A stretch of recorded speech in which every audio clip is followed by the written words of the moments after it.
My name is Alicia Arroyo. I'm 26, and I used to be the quiet space in a house full of applause. You know those family slideshows where every cute moment is dated, labeled, adored?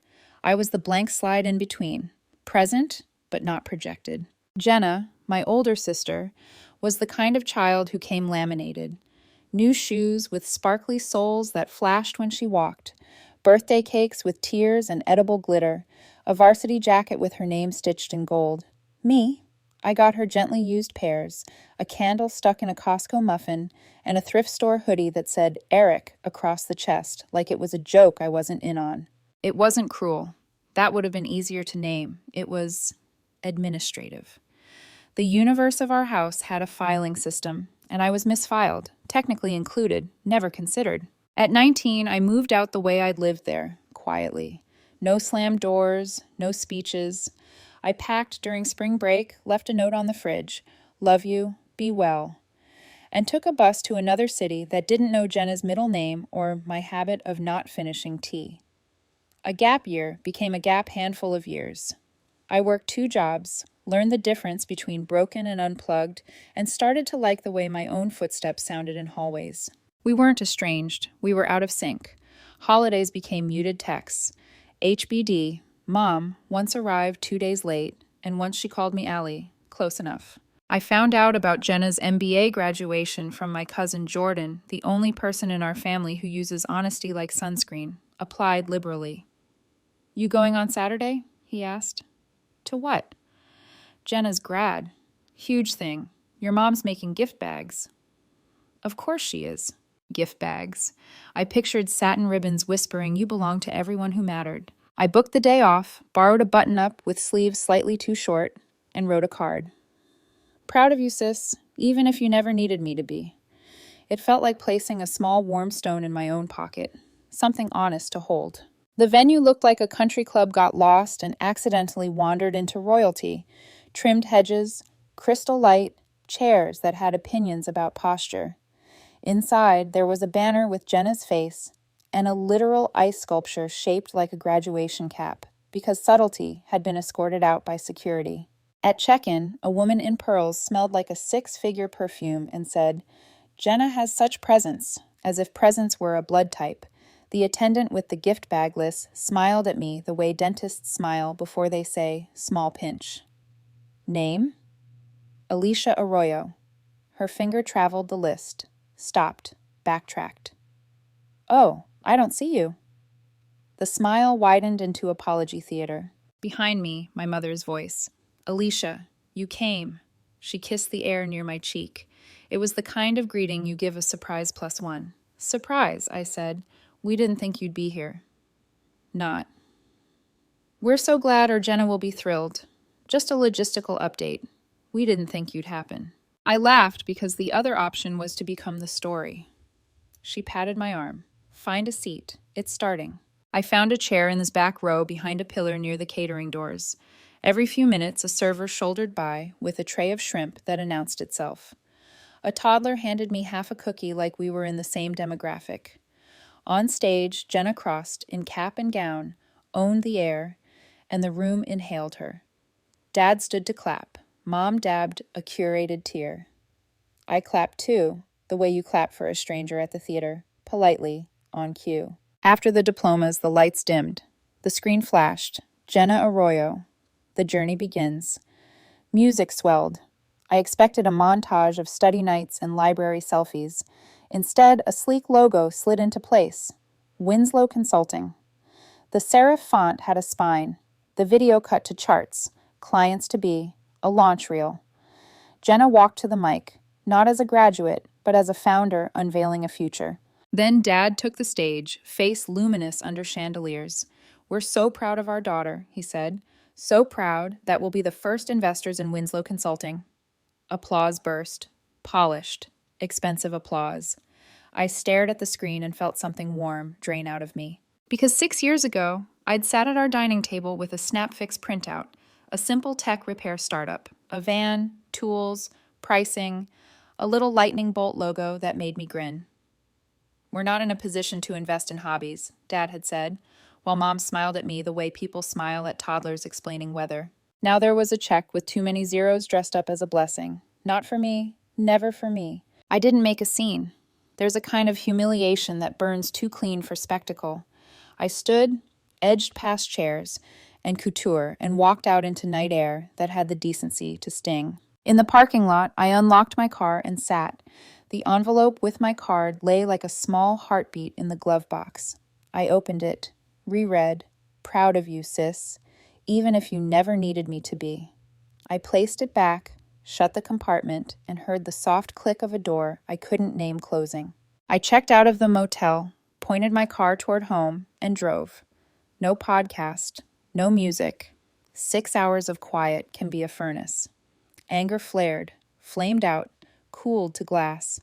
By mile 50, I was replaying old reels. The time I asked for community college help and got a lecture on independence.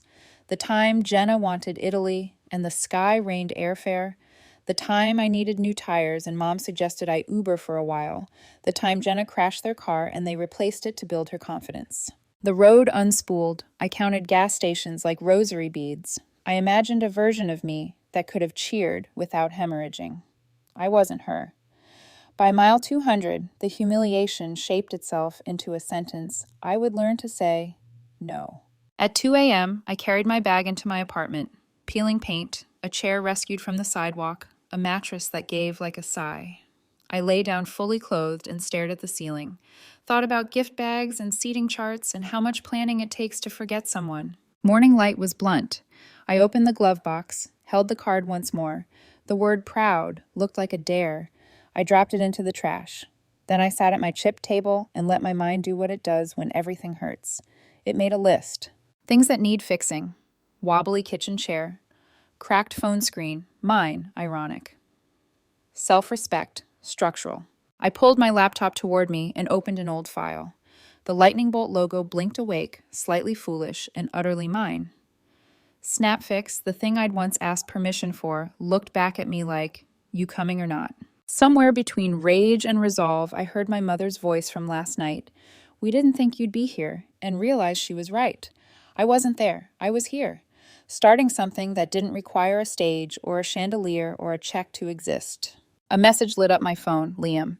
"You okay?" I typed. "Define okay." He. "Breathing?" Me. "Yes." He. "Good start. Coffee? I'll bring the kind you like." Me. "The kind I pretend not to like because it's expensive?" He. "Exactly." I stared, and for the first time since the chandelier applause, a corner of my mouth remembered how to lift. Before I answered, I wrote 4 words at the top of a blank page. Fix what's truly broken. The page didn't argue. It never does. By nightfall, I would order a crooked vinyl decal.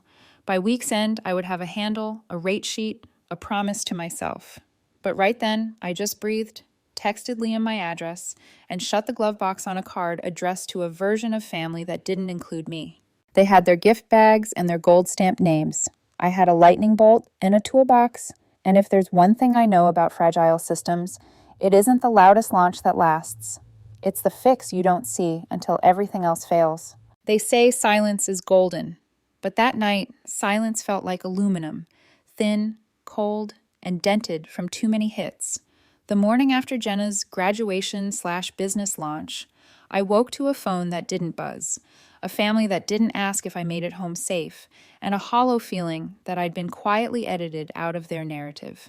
I brewed coffee that tasted like burnt ambition and sat at my little kitchen table, staring at the dented mug I'd bought at a thrift shop. It read "World's Okayest Human." Seemed accurate. My laptop screen blinked awake. Folder name, Snapfix, old. Inside, half-written proposals, spreadsheets that once felt like the blueprint of a dream. I clicked one open. My notes were painfully earnest. Affordable tech repair, personal service, trust-based model. I almost laughed. The same family that couldn't trust me with $3,000 had just wired Jenna 6 figures. I opened a new document and renamed it Snapfix 2.0. If they wouldn't believe in me, I'd do it without them. No applause, no backers, no champagne flutes pretending to sparkle with pride. Within a week, I had 2 side gigs lined up. One at an indie movie theater where I fixed projector systems and pretended to know more about HDMI ports than I did. Another, a remote IT job for a dental clinic that paid me in part cash, part gift cards. Starbucks mostly. It was enough to survive. Barely. My boyfriend, Liam Park, was the kind of man who didn't need rescuing or rescuers. He just noticed things, like the way I'd sigh before answering my mom's texts, or how my hands would twitch when I heard Jenna's name on speakerphone. He never pushed. He just said one night, while helping me untangle a mess of cables, "If they only call you when something's broken, maybe that's all they know how to do." I didn't answer. I just looped another wire and whispered, "Then maybe it's time I fix something that actually stays fixed." That became the heartbeat of SnapFix 2.0. My first few clients were small. A retired teacher whose laptop froze during her memoir draft, a college student panicking over a crashed hard drive, a local cafe owner who nearly lost payroll when her POS system shorted out. I charged modestly, but every time someone thanked me like I'd saved their sanity, I felt it. Something small but electric. Pride, real and quiet. The kind that doesn't need an audience. I ordered business cards that said, Alicia Arroyo, Tech Repair and Support. Fixing what others forget. It was half a statement, half a confession. The first time I drove my 2006 Nissan after sticking the cheap vinyl decal on the door, a slightly crooked lightning bolt, I cried in traffic. It wasn't grief, it was relief. By the third week, I'd built a small roster of returning clients. My phone buzzed with messages that didn't start with, "Can you come home?" or "We need a favor." One evening, as I wrapped up a repair at the cafe, the owner, Mel, handed me a lemon bar and said, "You should post your work online, sweetheart. People like you don't stay small for long." I smiled and said I'd think about it. But part of me didn't believe her. That night, back home, I scrolled through Jenna's Instagram. Her company's page, Winslow Consulting, was already buzzing. Polished videos, testimonials from professors, champagne selfies, hashtags like hashtag NextGenLeader and hashtag Family First. Family first, I muttered, laughing bitterly, unless you're the wrong family member. I shut my laptop, turned off my phone, and sat in the dim hum of my cheap apartment fan. 6 hours of quiet again, but this time it didn't burn. It built something. For the first time, silence felt like space. Space to think, to plan, to exist without permission. By the next morning, I knew what I wanted. I didn't need to be included. I needed to be independent. Still, old habits die slowly. Part of me kept waiting for someone, anyone, to notice. A text, how are you doing? Nothing came. Just the occasional scroll across Jenna's page, her holding champagne glasses in front of billboards, announcing partnerships, glowing in ways that felt designed to cast shadows. But when I fixed a college kid's cracked screen and he whispered, "Thank you, I thought I'd have to drop out," I realized something. Recognition doesn't heal you. Purpose does. The next day, Liam brought over takeout and asked, "So, are you officially open for business?" I laughed. "Not yet. I still don't even have clients lined up for next month." He grinned. "That's not what I asked." I paused, then nodded. "Yeah, I guess I am." He raised a glass of cheap wine, to SnapFix 2.0 and to fixing what's worth keeping. I clinked my glass against his, and for once, didn't feel like an afterthought. Outside my window, the streetlights flickered on, faint, steady, resilient. I took that as a sign, because sometimes all you need to build a life is to realize you were the light source all along. 3 weeks later, I was elbow deep in a disassembled laptop when my phone began vibrating across the table like it was possessed. Unknown number, then another, and another. By the time I wiped my hands and glanced at the screen, there were 7 missed calls, all from my hometown's area code. For a second, my stomach dropped. It's strange how years of distance can't erase that instinct, the one that whispers, "They only call when they need something." I ignored it. But when the 8th call came through, I hit speaker. Silence. Then my mom's voice, tight and trying to sound casual. "Alicia, just checking in, sweetheart. Haven't heard from you in a while. Call me when you can, okay?" That tone, the soft panic of someone rehearsing normalcy, I didn't call back. Instead, I went about my day, finishing repairs, answering client messages, pretending the buzzing in my chest wasn't there. But by evening, my voicemail had 4 new messages. 2 from Mom, 1 from Dad, and, this one made my jaw tighten, 1 from Jenna. I pressed play. "Hey, Alicia, look, I know things have been awkward, but something's come up. It's kind of urgent. Could you call me back when you have a minute, please?" Her voice cracked slightly at the end. For a moment, I almost believed it. Almost. Then I did what any self-respecting forgotten daughter would do. I Googled it. The headline hit me like static. Winslow Consulting faces backlash over missed deliverables and unpaid invoices. I clicked through the thread. The client had posted screenshots of Jenna's emails, overpromises, delays, and an $18,000 invoice for strategic alignment sessions. The internet did what it does best, turned her name into a meme. One image showed her smiling beside her company logo with the caption, "Consulting? More like consulting your parents' bank account." Another read, "When your mom's love is venture capital." I stared at the screen until my vision blurred, then let out a breath I didn't realize I'd been holding. Not joy, not revenge, just disbelief. The next morning, my phone exploded again. 21 missed calls, then a text from Dad. "Need to talk, it's urgent, call your mother." I set the phone down and muttered, "Of course it is." By noon, Jenna herself called again. This time I answered. "Alicia, thank God, I didn't think you'd pick up." I almost didn't. "Look, I know things have been complicated, but I need your help. Our systems crashed. Client data, backup drives, everything. I know you do tech stuff and—" "Stop." I cut in before she could start the guilt tour. "You mean the same tech stuff I once pitched as a business idea? The one Dad called a hobby?" Silence, then a shaky laugh. "This isn't about that, okay? Please, I'll pay you, whatever your rate is." Her voice trembled between desperation and entitlement, like she couldn't decide which mask fit the moment. I leaned back in my chair. "You'll pay me?" "Yes, of course." "Then let me save you the trouble." I paused, letting the silence stretch. "How's the gift bag?"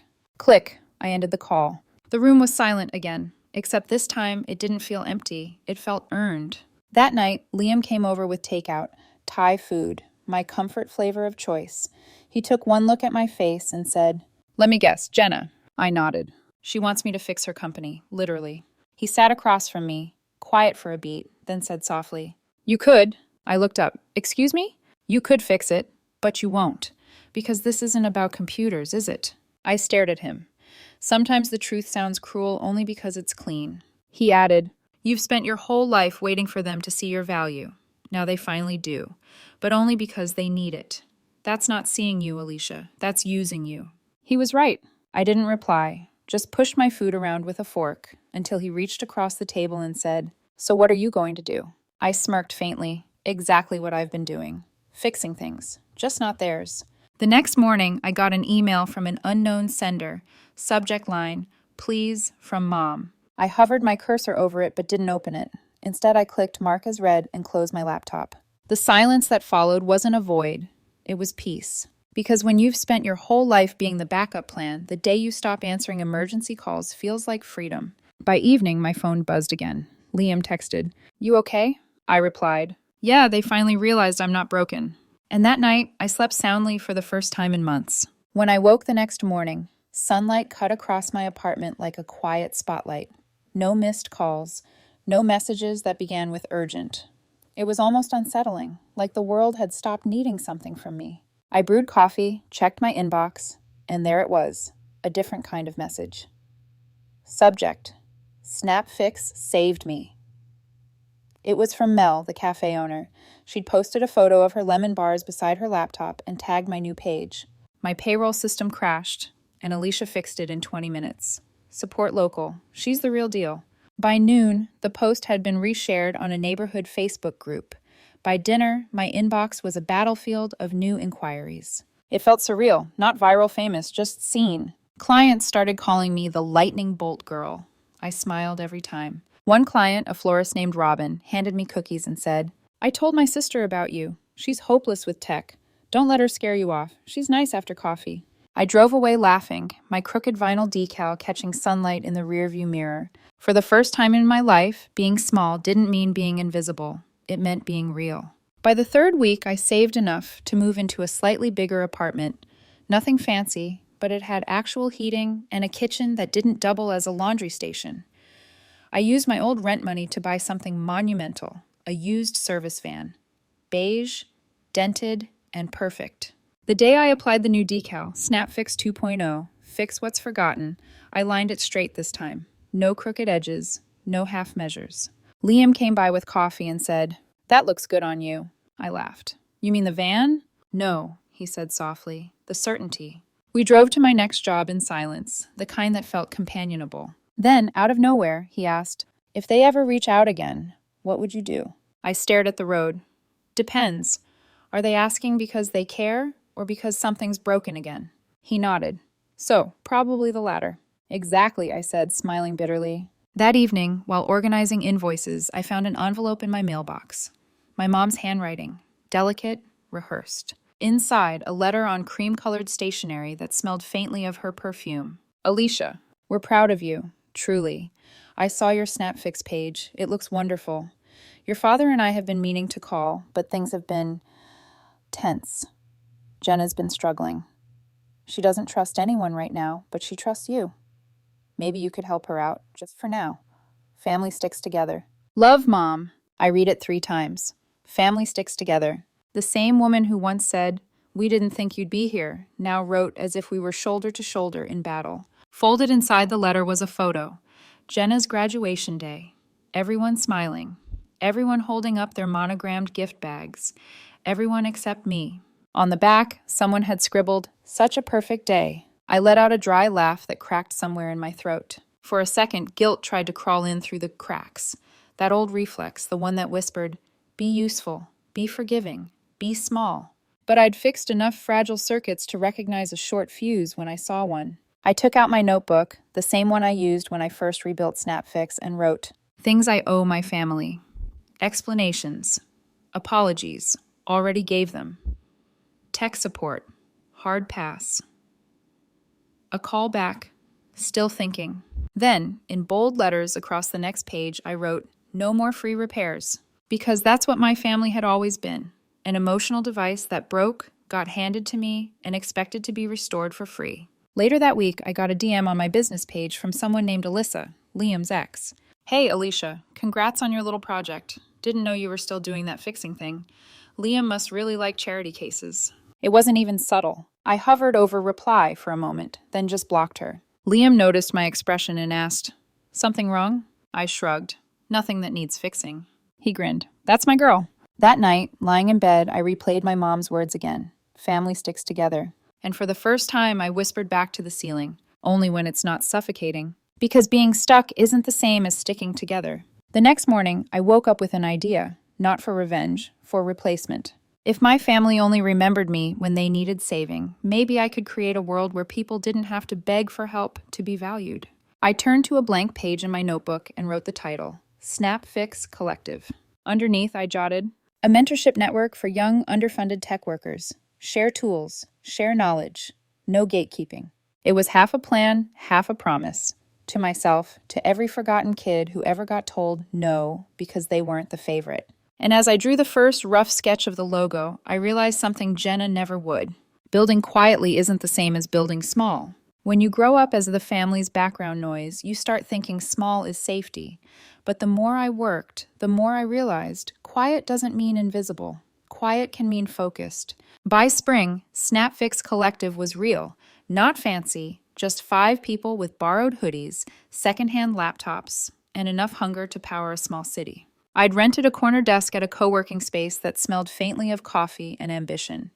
The manager, a retired engineer, liked my story and offered me 2 extra desks for free if I'd fix their printer once a week. Deal. Our first team meeting was chaotic. Nervous laughter, clashing personalities, cables everywhere.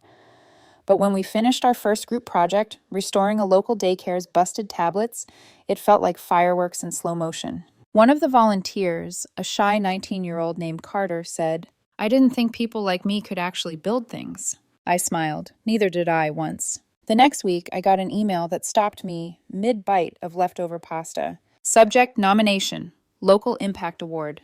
Sender, Chamber of Commerce. I blinked at the screen, then reread it. It wasn't spam. It wasn't a prank. Someone, apparently Mel from the cafe, had nominated me. I stared at the message, and for a long minute, the only thought I had was, they're going to expect a speech. Still, I said yes, not out of ego, out of disbelief. The dinner was held at a small banquet hall, nothing like Jenna's chandelier palace, the kind of place where the servers know your name by dessert. When I arrived, the woman at check-in looked up, smiled, and said, Alicia Arroyo, congratulations, you're table 3. There was a name card with my name. For a second, I just stared at it. My name, spelled right, waiting for me, no one doubting I belonged there. They called my name halfway through the evening. I walked to the stage in a secondhand blazer and jeans that didn't quite fit right. No music, no slideshow, just quiet applause that felt genuine. The host handed me a glass plaque and said, "For building something out of nothing and helping others do the same." My throat tightened. I hadn't prepared anything, but when I turned to the mic, the words found me anyway. "Sometimes the loudest voices in your life aren't cheering for you," I said, my voice steady but soft. "They're just making noise, but the quiet work, the steady hands, that's where real things happen. Thank you for seeing me." The applause that followed wasn't loud. It was kind, and that made it louder than anything my family had ever given me. Later, I took a photo of the plaque sitting on my kitchen counter, the lightning bolt logo faintly reflecting on it. I posted it on the Snapfix page with a simple caption, "No gift bag needed." It didn't go viral. It didn't need to. 3 hours later, my phone buzzed with a text from an unsaved number. I knew that number by heart. "Jenna, congrats, I saw the post. You deserve it." I stared at the message for a long moment. There was no manipulation, no guilt, just words. Simple. Human. I typed back, "Thanks, I do." Then muted the thread. Not out of anger, out of peace. That same night, Liam found me sitting on the couch, legs tucked under a blanket, plaque resting beside me. He grinned. "So, award winner, what's next?" I thought about it, tracing my finger along the edge of the glass. "I don't know," I said. "Maybe more of this. Building things that last. Teaching people who've been told they can't." He nodded. "You're good at that. Fixing what people think is too far gone." I smiled. "That's the trick. Most things aren't broken. They're just waiting for the right hands." Later that week, a sponsorship email landed in my inbox from a small startup offering refurbished laptops to community tech groups. We accepted, obviously. The collective had officially outgrown my little van, and with every new project, every mentee, every repaired screen and second chance, I felt something that no check or family toast had ever given me: quiet certainty. I didn't need to prove anything anymore. My worth wasn't up for debate. It was already built, soldered, and tested. The last line of my next newsletter read, "We don't fix things for applause. We fix them because they deserve to work again." That night before bed, I caught myself whispering, "Me too." Because maybe that's what healing is, not waiting for the people who broke you to say sorry. It's realizing you still work, even after they dropped you. 2 months later, I sat in my van at a red light, the Snapfix decal glinting in the late afternoon sun. The collective had just finished wiring computers for a community center, and I was exhausted, but the good kind. The kind that leaves your body tired and your heart calm. The light turned green, and as I drove, my phone buzzed in the cup holder. A text. "Dad, your mom says hi. She saw your interview online. Proud of you." I smiled faintly. No emojis, no questions, no guilt this time. Just words. And that was enough. When I pulled into my apartment lot, another message appeared. "Jenna. Hey, just wanted to say thank you for not hating me forever. You were right about everything." I stared at it, my thumb hovering above the screen. A year ago, I would have written paragraphs. Maybe forgiveness, maybe closure, maybe a little anger for flavor. Now I just typed, "I don't hate you. I just learned where to stand."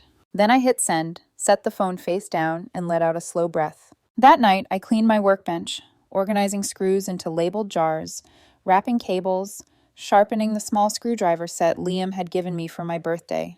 Each sound felt ceremonial, like closing a book, one page at a time. Liam came over, carrying dinner in one hand and that half-sheepish smile I'd fallen for. "You know," he said, placing the food down, "most people would have written a tell-all by now, or at least subtweeted their family." I laughed. "I did better. I started a business." He grinned, sitting beside me. "Do you ever miss them?" I considered it.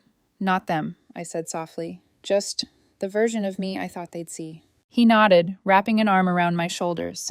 "Then you found better eyes." We ate in quiet contentment. The city outside hummed, but my mind was still. After dinner, I scrolled through the collective's group chat.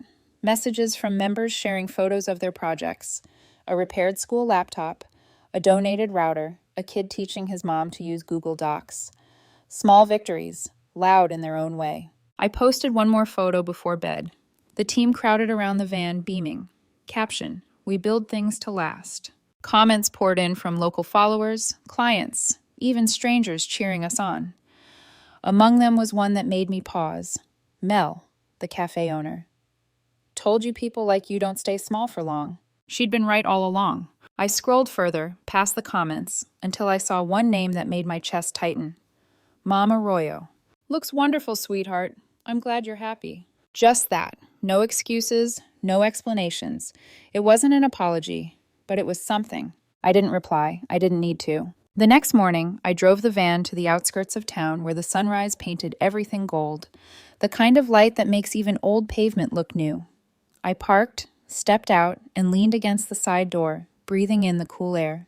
In that quiet, I thought about everything that had happened. The graduation gift bags, the years of being technically included but emotionally excluded, the moment I walked out under the chandelier light and finally chose myself. I smiled, realizing how far that decision had taken me. Family, I'd learned, isn't who claps the loudest when you succeed. It's who listens when you speak softly. And sometimes it's just you, learning how to be both the listener and the voice. I opened my notebook, the one filled with my old lists, and turned to the last page. There I wrote, things worth keeping. Peace, purpose, boundaries that hold. The people who never needed me to prove my worth.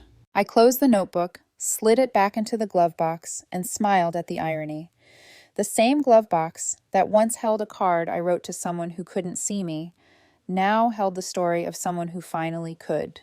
The engine hummed softly as I started the van, the lightning bolt logo catching morning light, and as the road unfolded ahead, I whispered, "Not broken, just rebuilt."